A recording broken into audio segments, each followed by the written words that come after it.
அனைவருக்கும் வணக்கம். துலாம் ராசினியர்களுக்கு நிகழ்ந்து கொண்டிருக்கும் செப்டம்பர் மாதம் 21ஆம் தேதி சூரிய கிரகணம் நிகழ இருக்கு. இந்த சூரிய கிரகணம் நிகழக்கூடிய இத்தருணங்கள்ல துலாம் ராசினியர்களுக்கு என்ன மாதிரியான நன்மைகள் எல்லாம் ஏற்பட இருக்கு, கிரக நிலைகளின் ரீதியாக அமையிருக்கும் சாதகங்கள் என்ன, பாதகங்கள் என்ன, மேலும் என்ன மாதிரியான முன்னேற்றங்கள் எல்லாம் ஏற்பட இருக்கு, குறிப்பா இந்த சூரிய கிரகணம் நிகழக்கூடிய இத்தருணங்கள்ல துலாம் ராசினியர்களான நீங்கள் என்ன செய்ய வேண்டும், என்ன செய்யக்கூடாது, என்ன செய்தால் என்ன மாதிரியான நன்மைகள் எல்லாம் ஏற்படும் என்பது குறித்தான முழுமையான பதிவை தான் இந்த வீடியோல நம்ம விரிவா பார்க்க போகிறோம். அதற்கு முன்னாடி சூரிய கிரகணத்தை பற்றி சற்று விரிவாக தெரிந்து கொள்வோம். அந்த வகையில் நிகழ்ந்து கொண்டிருக்கும் 2025ஆம் ஆண்டில் 2 கிரகணங்கள் நிகழ இருக்கு. நாட்காட்டி பொறுத்தவரை 2 கிரகணங்களும் மிகவும் சிறப்பு வாய்ந்த தேதியில் நடைபெறுகின்றன. அத்தகைய நாளில் என்ன செய்ய வேண்டும் என்பதை பற்றி தெரிந்து கொள்வோம். அந்த வகையில் இந்த சூரிய கிரகணத்தை பொறுத்த வரைக்கும் இந்த சூரிய கிரகணம் என்பது ஒரு முக்கியமான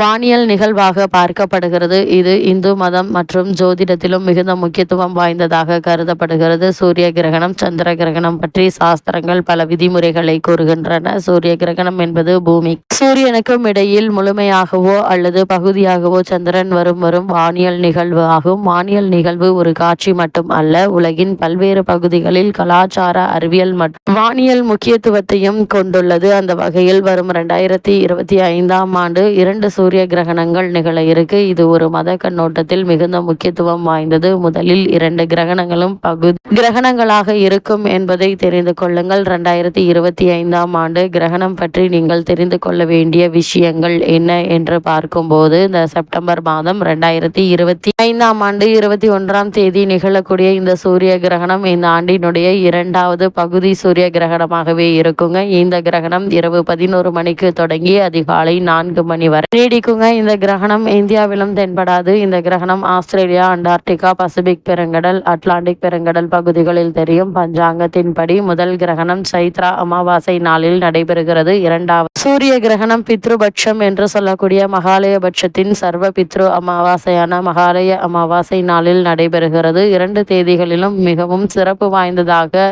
சைத்ர நவராத்திரி சைத்ர அமாவாசைக்கு பிறகு தொடங்குகிறது மற்றும் முன்னோர்கள் சர்வ பித்ரு அமாவாசையில் அனுப்பப்படுகிறார்கள் என்பதும் ஐதீகமாக உள்ளது. இந்த ஆண்டினுடைய முதல் சூரிய கிரகண நாளில் சனி அமாவாசையும் உள்ளது. இந்த நாளில் சனி கும்பத்திலிருந்து மீனத்திற்கு பயிற்சி அடைகிறார். சனியினுடைய பயிற்சி மிகவும் சிறப்பு வாய்ந்ததாக இருக்குங்க. ஏனென்றால் சனீஸ்வரரை விட்டு வெளியேறி குருவினுடைய ராசியில் நுழைகிறார். இது அனைத்து ராசி அறிகுறிகளிலும் தாக்கத்தை ஏற்படுத்தக்கூடிய ஒரு கிரகணமா அமைகிறதுங்க. இதன் காரணமாக துலாம் ராசினியர்கள் அதிக பலன்களை பெற இன்றைய நாளில் என்ன செய்ய வேண்டும் என்று பார்க்கும்போது, சனி அமாவாசை நாளிலும் சரி, சைத்ர அமாவாசை நாளிலும் சரி, சூரிய கிரகணம் ஏற்படும் போது தானத்தின் பலன் அதிகரிக்கும். இந்த நாளில் நீராடி தானம் செய்ய வேண்டும். இந்த நாளில் செய்யப்படும் நன்கொடைகள் நிறைய பலன்களை தரும் என கூறப்படுகிறது. எனவே 2 நாள் கிரகணத்துடன் ஏழைகளுக்கு நன்கொடை வழங்க வேண்டும் என கூறப்படுகிறதுங்க. அது மட்டும் இல்லாமல் மேலும் இந்த சூரிய கிரகணம் நிகழும் போது என்ன மாதிரியான செயல்களை செய்ய வேண்டும் என்று பார்க்கும்போது, செப்டம்பர் 22ஆம் தேதி அன்று காலையில் எழுந்ததும் குளித்து விட வேண்டும். கல் உப்பு மஞ்சள் வேப்பிலை கலந்த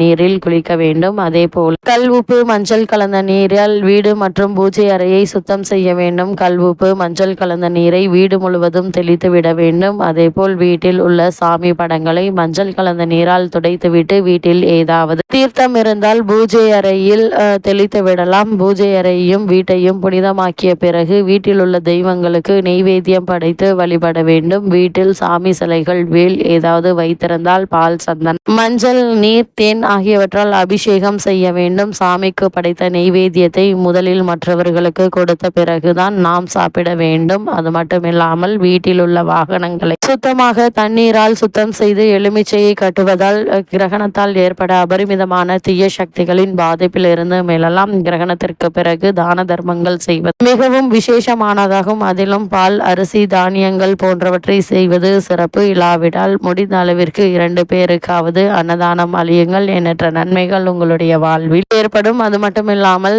துலாம் ராசி நேயர்கள் இந்த சூரிய கிரகணம் நிகழக்கூடிய தருணங்கள்ல நீங்கள் கடைபிடிக்க வேண்டிய காரியங்கள் என்ன என்று பார்க்கும்போது, கண்ணுக்கு பாதுகாப்பு இத்தருணங்கள் மிக மிக அவசியங்க. கிரகணத்தினை நேராக பார்ப்பது மிகவும் ஆபத்தானது. சிறப்பு வடிகட்டிகள் என்று சொல்லக்கூடிய சோலார் பில்டர், சொல்ல கண்ணாடிகள் அல்லது தொலைநோக்கிகள் மூலம் மட்டுமே பார்க்க வேண்டும். தியானம் செய்வது நல்லது. பல ஆன்மீக நம்பிக்கைகளின்படி கிரகணத்தின் போது தியானம் செய்வது மற்றும் மந்திரங்களை ஜெபிப்பது ஆன்மீக சக்தியை அதிகரிக்கும் என கூறுகின்றன. வீட்டில் இருக்க வேண்டும். தேவையற்ற பயணங்களை தவிர்க்க வேண்டும். கிரகணத்தின் போது அதிக அளவு வெளியில் இருப்பதை தவிர்ப்பது நல்லது என கூறப்படுகிறது. அது மட்டும் இல்லாமல் உணவுகளை மூடி வைத்து பாதுகாக்க வேண்டும். கிரகணத்தின் போது உணவுப் பொருட்கள் கெடக்கூடும் என்பதால் அவற்றை மூடப்பட்ட உறைமூடிய பானையில் வைத்திருக்கவும் சிலர் துளசி இலை அல்லது தர்பை பொருட்களை உணவில் வைப்பது வழக்கமாக கொண்டுள்ளனர். கிரகணத்திற்கு பிறகு தூய்மையாக குளிக்க வேண்டும். கிரகண நேரத்திற்கு பிறகு பரிசுத்தமாக குளித்துவிட்டு வீட்டின் சூழலை தூய்மைப்படுத்துவது நல்லது. சாத்விக உணவுகளை சாப்பிடுவதை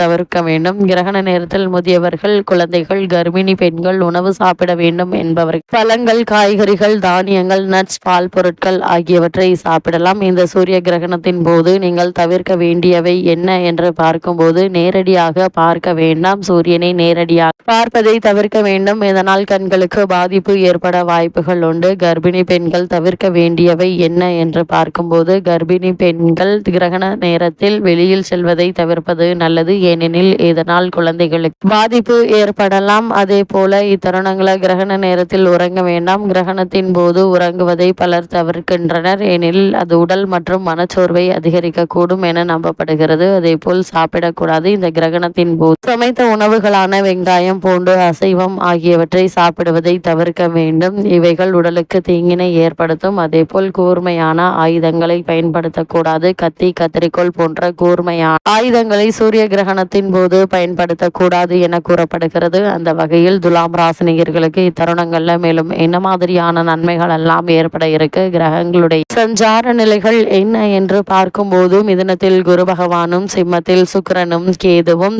கன்னிராசியில் சூரியன், சந்திரன், புதன் ஆகிய கிரகங்கள் இணைந்து சஞ்சரிக்கிறாங்க. துலாம் ராசியில் செவ்வாய், கும்பராசியில் சனி வக்ரகதியிலும் ராகுவும் இணைந்து சஞ்சரிக்கிறாங்க. இந்த கிரகங்களுடைய சஞ்சார நிலைகளின் காரணமாக மேலும் என்ன மாதிரியான நன்மைகள் எல்லாம் உங்களுடைய வாழ்வில் ஏற்பட இருக்கு என்று பார்க்கும்போது, உங்களுடைய ராசிக்கு பாக்கியாதிபதி புதன் உச்சமடைந்திருக்கிறார். சில விரயங்கள் இருந்தாலும் கூட நன்மைகளும் உண்டுங்க. சுப காரியங்கள் நடைபெறுவதற்கான வாய்ப்புகள் அதிகம் இருக்கு. அதே போல் உங்களுடைய ராசிக்கு லாபஸ்தானத்தில் சூரியன் ஆட்சி பெற்று இருப்பதால் அரசாங்க அனுகூலங்கள் உண்டுங்க. புதிய ஒப்பந்தங்கள் கிடைப்பதற்கான வாய்ப்புகள் அதிகம் இருக்கு. அதே போல் உங்களுடைய ராசிக்கு சுக்கிரன் 11 இருப்பதால விருந்தினர்கள் வருகையால் இல்லம் மகிழ்ச்சி பெருங்க. அரசியலில் உள்ளவர்களுக்கு கௌரவமான பதவிகள் கிடைக்க இருக்கு. கலைஞர்களுக்கு புதிய ஒப்பந்தங்கள் கிடைக்குங்க. வெளிநாட்டில் வேலை பார்ப்பவர்களுக்கு நல்ல முன்னேற்றம் உண்டுங்க. வெளிநாட்டில் இருந்து நல்ல செய்திகள் கிடைப்பதற்கான வாய்ப்புகள் இருக்கு. திருமணமான பெண்மணிகளுக்கு புத்திர பாக்கிய யோகம் கிடைக்க இருக்குதுங்க. சிலருக்கு விரும்பிய இடத்தில் உத்தியோக மாற்றம் கிடைக்க இருக்கு என்பதையும் கிரக நிலைகள் தெளிவுபடுத்துது. உத்தியோக காரணமாகவோ அல்லது மற்ற காரணங்களுக்காகவோ குடும்பத்தை விட்டு பிரிந்திருந்தவர்கள் ஒன்று சேரக்கூடிய ஒரு தருணமாக தான் இக்காலகட்டம் அமைஞ்சிருக்குது என்பதை கிரகங்களுடைய சஞ்சார நிலைகள் தெளிவாகவும் உறுதியாகவும் எடுத்துக்காட்டுதுங்க. மேலும் என்ன மாதிரியான விஷயங்கள்ல நீங்கள் கவனமாக இருக்க வேண்டும் என்று பார்க்கும்போது, சிலருக்கு மனதில் இனம் புரியாத கவலை இருக்குங்க.